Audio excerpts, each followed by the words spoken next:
So, is Shazam 2 worth a watch? Well, here's my opinion. I watched the movie with my brother, and we both enjoyed it and had a fun time. I'd say it was better than Black Adam, but not quite as good as the first Shazam. So let's go over some positives and negatives and see if it's worth watching in theaters.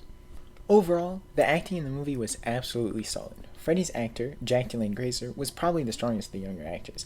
It's clear the people making the movie felt this way as well, as he got the most screen time of any of them, whereas the rest of them were in their Shazam form for most of the runtime.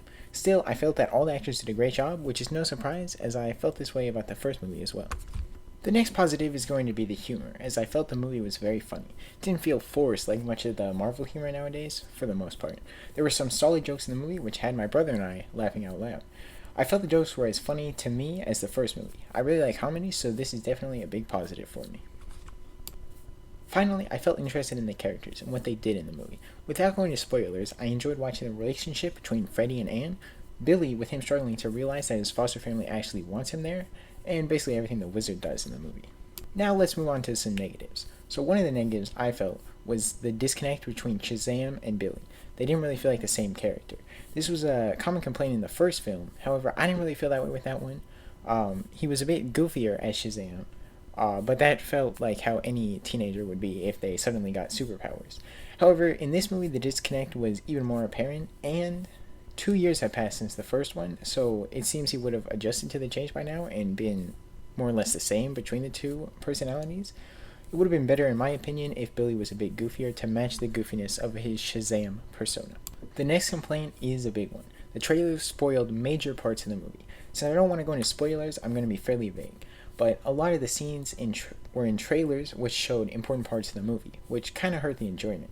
The biggest one is when a trailer shows a cameo of a character which would have been a surprise in the movie.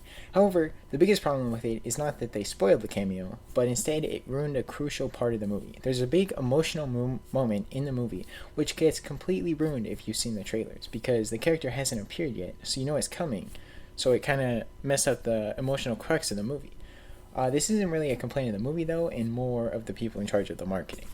Finally, what I feel the biggest problem, yet again, is not really a problem with the movie, but more what's going on internally at Warner Bros. So as you probably know, James Gunn and Peter Safran are now in charge of DC, and they're rebooting the entire DCU, including the Shazam characters.